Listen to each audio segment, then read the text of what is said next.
It is what it is.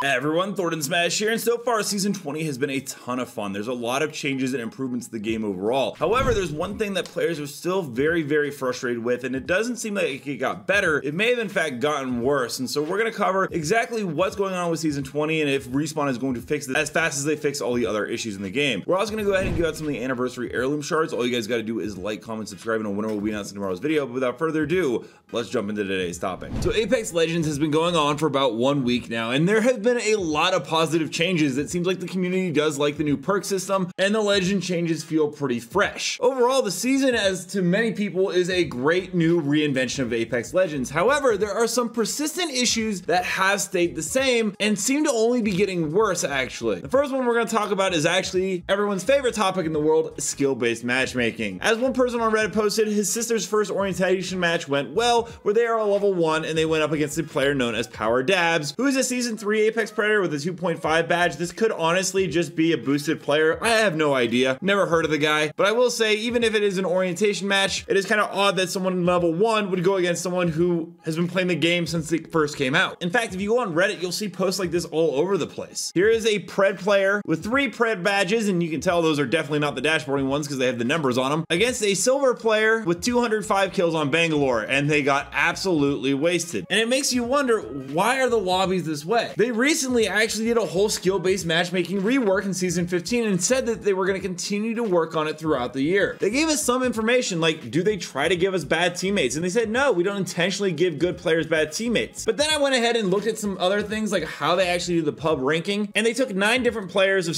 various skill levels, rated 1 through 9. And the way they would split it up is 9 gets placed with the 4 and 3 teammates, 8 gets placed with the 5 and the 2, and the 7 gets placed with the 6 and the 1. So yeah, in the case of the 7, they don't get the worst teammate. Well, they do, they get 1, but they also get a decent teammate 6. But the 9 gets absolutely screwed and gets a 3 and a 4. I guess it is the most balanced and fair way you could do this, but at a certain point, you have to realize that you probably just shouldn't have a 9 with a 3 anyways. And the issue with skill-based matchmaking isn't even the teammates, which, I mean, that is actually an issue, but it's the level of enemies that you have to fight that is such a problem. And so I hope skill-based matchmaking gets reworked, or they continue to give us more information, because it seems like it's continually faltering. If you look right now, the player count this month is the highest it's been for Apex Legends in a very long time. We reached a peak player count of 469,000, but if you compare that to February of last year, we are still about 170,000 players short from what we did, even with all the new reinventions in the game. So while it's great that Apex Legends is reinventing some things, if they don't fix a lot of the issues players have had for a very long time, one of them being skill-based matchmaking, it's questionable on whether or not this game will ever get back to the player count it originally did, especially if you're putting new players into matches with incredibly tough opponents. And it is going to be hard, because even veteran players are getting frustrated with another issue in Apex Legends this season, and that's the cheating. Nasky, who's a pro player in Europe, said, what was the best season in the history of Apex has turned to shit. Cheater situation is unbelievable. And this was also followed up by not a pro player, but a streamer saying, with Lulu Lovely saying, please, please, please don't let this amazing season be destroyed by cheaters. I really want to keep enjoying it. And they're right, and everyone has the right to feel some form of disappointment when your games get ruined by other players. Now, don't get me wrong, I once again want to reiterate, I think this season has been really refreshing for Apex Legends, but they have dropped the ball on a couple of other areas. A Twitter user, Nadia, right here saying they just died to a guy speed hacking and using aimbot on console. That is correct. You can even see in this clip right here that people are now able to use aimbot on console. And no, this isn't a console cheat that you can just download. It's actually, from what I understand, a PC player who has spoofed his way into a console lobby. And not only does he get aimbot, the dude can punch himself across the map. And I'm sorry, but no matter how good they make the next gen upgrade, which by the way, some players are also still upset about, saying it's underwhelming. I personally haven't had a problem with it, but I can understand how some players might not be fully satisfied. Well, no matter how good you make that update, you're never going to be able to compete with a guy who has full aimbot in your lobby, and EA anti-cheat has no way of catching these guys. Players have said that Season 20 is rough. Matchmaking feels off, and it could always be a situation of more players coming back, and then when it leaves, it sorts itself out. But I think Respawn should do another dev blog post and let us know about what is going to be changing with the game at its core core issues. When are we going to be seeing better audio, better matchmaking lobbies, and less cheaters running around? It's not even just regular cheaters. You have the console players where the number 5 Pred is currently 9 manning on console. That's right, there's 9 of these guys running around in Pred lobbies, ruining other people's experience in rank grind at the beginning of the season. And then other players experiencing issues by extremely slow movement after the Season 20 update due to lag and server instability. I love this game. I've been playing it since day one, literally for 5 years now. I haven't gotten any better at the game, but that's fine. And I'm really happy to see all the changes they made this season, but to get back to the peak player count, it's gonna need them going and addressing all the issues players have been complaining about for the 5 years, and if not giving us a full fix, being much more transparent about when we can expect some quality of life updates to the core mechanics of the game in terms of how it's going to be upgraded to compete with newer games coming out. Let me know your guys' thoughts down below. Do you think that Apex Legends will ever fix skill-based matchmaking or any of the audio issues, or do you think that this is just something that we're gonna have to get used to as the game continues to get a little bit older and older? Also, don't forget to check out this channel right here by my editor Novell, who does amazing Apex Legends and other video game content. And until next time, Legends, keep slaying the Outlands,